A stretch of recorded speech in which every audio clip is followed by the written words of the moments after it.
your local weather authority. This is your forecast first. Well, good morning, everyone. As for today, we're starting off under a wind advisory. All of these counties are going to be seeing those winds pick up to 25 to even 35 miles per hour by later on this afternoon. As for those wind speeds right now, looking calm throughout the area, but once we start to inch closer into your noontime hour, these are going to tick up. Another advisory we need to, or another warning we need to pay attention to is the fact that, yes, we see clouds moving throughout our area, but we're staying dry. And because we're so dry and so hot, we are under that fire weather warning, and we continue to be at least for the next few days. I'll have more details on that. KTSM 9 News Today starts right now. Coming up, city leaders providing an update on El Paso's vaccination efforts, how El Paso plans to step up and help nearby communities. Plus, day 2 of the Senator Tom Carper's visit to El Paso is set for today, what the delegation will be doing and a recap of their tour on Monday. And a McCalligan Canyon rescue, what happened, and how first responders answered to the call. From the station putting local first, this is KTSM 9 News Today. As the city of El Paso has administered more than 400,000 vaccine doses, almost half of the city's population is partially vaccinated.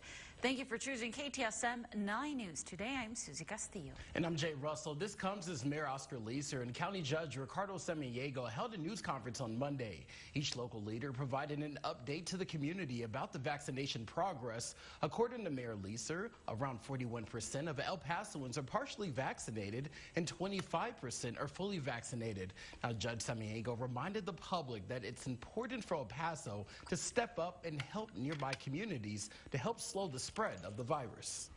If they're not doing well, we're not going to do well. But we're not at that point until we're able to take care of our community. But I think the very next step is take care of the community in Juarez because they're challenged. City leaders say El Paso received more than 14,000 doses of the COVID-19 vaccine this week, which they plan to administer immediately. Hospitalizations continue to decrease here in El Paso as of today. Let's take a look at the latest data from epstrong.org. The area hospital capacity rate is at 7.3%. 151 patients hospitalized for virus-related issues. 52 are in the ICU, 44 on ventilators. All 3 categories are seeing a decrease. The El Paso Department of Health is reporting 8 more COVID-related deaths today, 202 new positive cases as well. It is important to note these deaths did not all happen on the same day, rather over a period of months. The death total now at 2,433. There are about 2,200 active cases in El Paso County. More than 125,000 people are considered recovered. That recovery rate still at about 96%. The County of El Paso says it is still dealing with an overflow of COVID victims at the morgue. El Paso County Commissioner David Stout says 115 bodies are being held at the medical examiner's office. As we reported back in November, inmates at the county detention facility were helping move the bodies due to the backlog. The county has since hired several temporary morgue attendants who are still working to this day. We do still have a number of staff that are working at the decedent, with holding the decedents, as well as the National Guard. They're still deployed and helping the county with those operations. County Commissioner Stout says it's unclear how much longer the National Guard will remain deployed to El Paso. However, he adds that no more additional jobs will be needed. It's 5:04, and what began as an aggravated assault family violence call turned into a SWAT standoff in East El Paso on Monday night. Officers arrived at the home on the 3400 block of East Glen. The El Paso Police Department say upon arrival, they found an individual about 30 years of age barricading himself inside a residence. Officers contacted SWAT for assistance. Police say that the subject turned himself in just before 9 without incident. No injuries were reported, and an investigation is underway.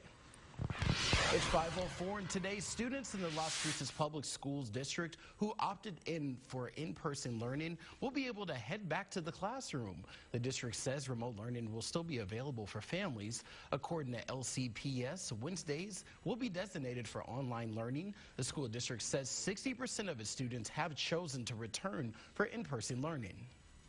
Delaware Senator Tom Carper's visit to El Paso continues today. A delegation will meet with U.S. Border Patrol to tour some sites and take part in some briefings on the Migrant Protection Protocols program.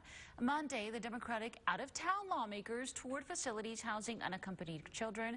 Congresswoman Veronica Escobar of El Paso joined the delegation. Senator Carper laid out their plans in a news conference Monday, saying it's time to get down to the root cause of these issues in home countries such as Guatemala, Honduras, and El Salvador. Congresswoman Escobar says she has asked President Biden and Vice President Kamala Harris to come to El Paso to tour the facilities. It is 5:06 and it was a pretty warm day yesterday. What are we expecting today as people get ready for work and head out the door this morning, Selena? Well, Susie, we're expecting to see a big warm-up across the area again, so you can expect temperatures to stay above average, but we're also expecting to see strong wind speeds. As for things right now, 58 degrees Las Cruces, 6-mile-per-hour winds.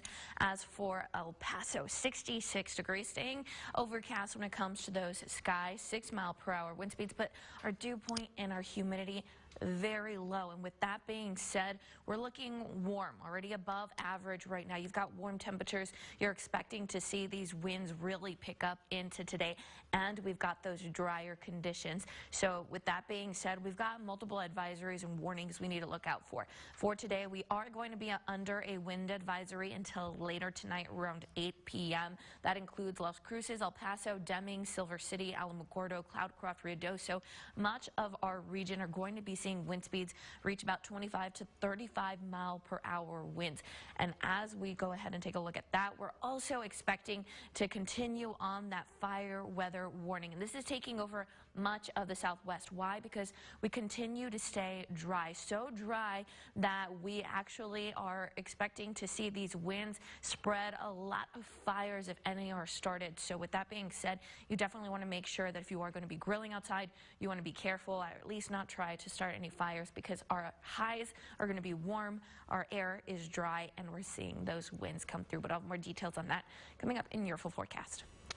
Thank you, Selena. As she just said, it's warming up out there, El Paso, and it's time to cool down our homes. But before you could turn on the AC, it's good to check to see if everything is working properly. KTSM 9 News reporter Carla Draxler is live in the newsroom with some advice on how to keep that air conditioning unit up and running. Good morning, Carla.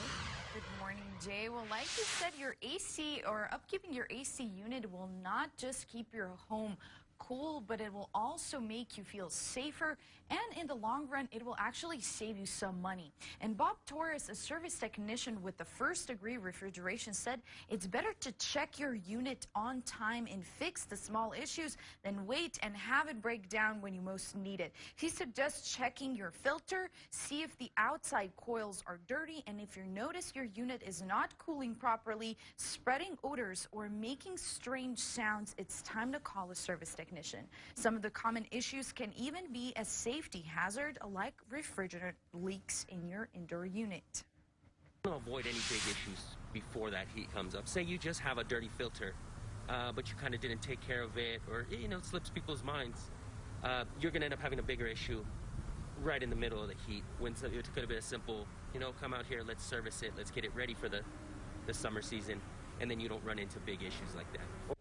Torres advises not to try fix anything yourself due to hazard of leaks, electric shock, and other injuries. And coming up in the next half hour, the Texas Department of Licensing and Registration advises you what to look out for when you're picking your service technician. Reporting live in the newsroom, I'm Carla Draxler. Back to you.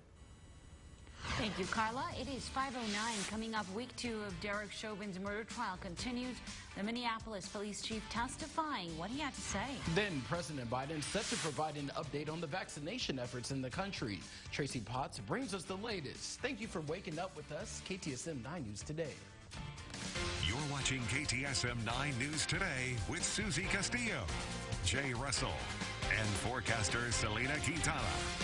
If you have a news story, call our hotline now.